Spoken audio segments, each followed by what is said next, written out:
Baik, dalam video ini saya akan membahas tentang langkah-langkah yang harus dilakukan ketika menjadi ketua organisasi.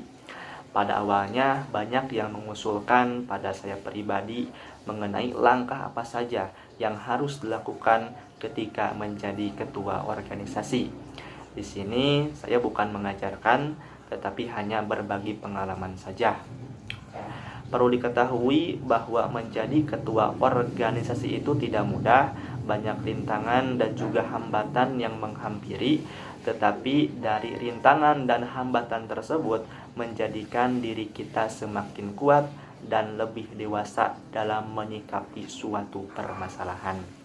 Di sini juga saya akan membahas 5 langkah yang harus dilakukan ketika menjadi ketua organisasi. Langkah pertama yaitu membuat rencana ataupun membuat target ya.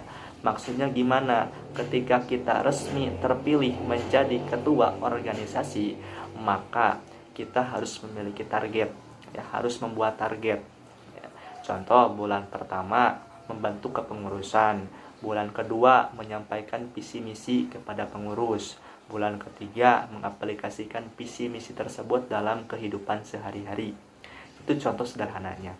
Kebanyakan atau rata-rata dari kita selaku ketua organisasi tidak memperhatikan hal ini, sehingga organisasi berjalan dengan sendirinya, tidak punya target ataupun tujuan ya. Maka dari itu, ini adalah tugas ketua yang harus dilakukan. Takutnya ketika kita tidak memiliki target, yang dikhawatirkan organisasi mengalami kemunduran.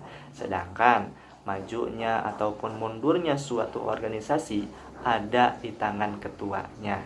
Itu yang pertama. Yang kedua adalah membentuk kepengurusan. Ketika kita sudah terpilih menjadi ketua organisasi, maka kita harus gerak cepat dalam membentuk kepengurusan. Contoh, pada awalnya kita memiliki 40 pengurus. Nah, dari 40 pengurus ini, menurut saya pribadi, tidak akan semuanya lanjut. Ada yang mengundurkan diri ataupun ada yang lanjut. Nah, maka alangkah baiknya ketua organisasi itu mewawancarai ataupun menginterview kembali ke 40 pengurus tersebut, supaya ada kepastian lanjut atau tidaknya. Ketika yang lanjut, maka pertahankan dan juga mari kita sama-sama untuk bekerja sama lagi dalam satu periode ke depan. Jika tidak, lepas saja, karena percuma kalau kita mempertahankan pengurus yang sudah tidak mau bekerja sama lagi dengan kita. Itu yang kedua. Yang ketiga, ketua menyampaikan seluruh rencana yang sudah dipersiapkan kepada pengurus. Maksudnya gimana? Jadi apapun informasi yang didapatkan oleh ketua, maka harus disampaikan kepada pengurus, agar pengurus tahu dan juga paham terkait rencana ketua selama satu periode ke depan ya. Maksudnya ya terbuka lah ya, ketua itu terbuka terhadap pengurusnya ya. Ketika ketua sudah terbuka terhadap pengurusnya, maka akan meminimalisir sangkaan negatif dari pengurus. Contoh, mengenai korupsi lah ya, korupsi yang dilakukan ketua ataupun yang lainnya gitu. Jadi meminimalisir hal tersebut. Kemudian yang keempat adalah komunikasi. Nah, tahapan keempat ini adalah tahapan pendekatan antara ketua dengan pengurus ya. Jadi ketua itu harus tahu betul mengenai karakteristik, kelebihan dan juga kekurangan pengurus. Serta ketua juga harus tepat dalam menempatkan potensi pengurus. Contoh, si A ini potensinya di public speaking, maka ditempatkan di bidang tersebut agar dapat dikembangkan potensinya.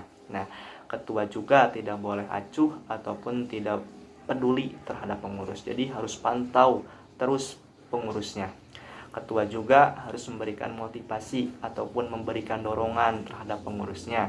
Serta ketua harus berperan menjadi mentor, bukan mandor. Mentor ini maksudnya mengarahkan ya, bukan mandor. Mandor ini hanya menyalahkan saja ataupun hanya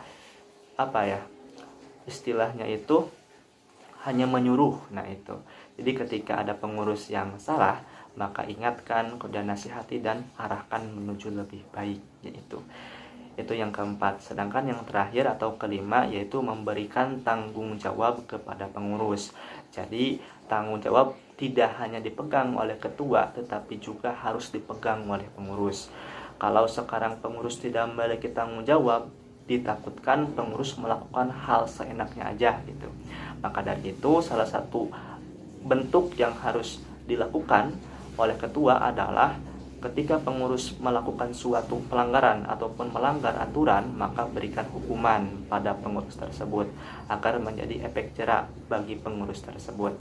Atau bisa juga ketika ada pengurus yang memperoleh suatu prestasi, maka ketua memberikan hadiah kepada pengurus tersebut agar pengurus yang lainnya termotivasi akan hal tersebut. Gitu mungkin ya. Itu saja mungkin mengenai 5 langkah yang harus dilakukan oleh ketua organisasi. Sebetulnya banyak, tetapi saya hanya mengambil yang utamanya saja. Jika ada pertanyaan, boleh ditanyakan, dan jika ada permintaan mengenai tema video, boleh disampaikan. Semoga bermanfaat, selamat mencoba, dan semoga berhasil.